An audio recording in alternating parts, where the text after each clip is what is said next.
बाग आगे से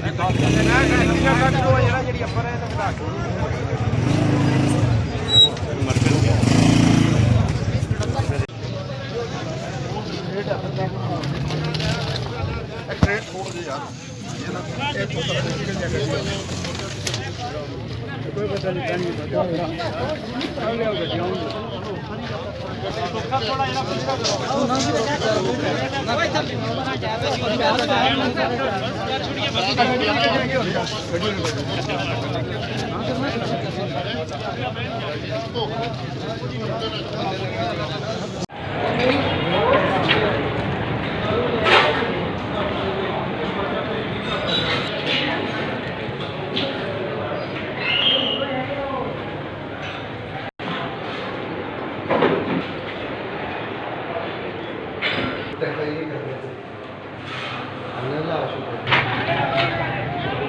वो सियालकोट कमिश्नर रोड बेचारा एक लड़का पॉलीटैक्निकल कॉलेज दा दरसी ओदी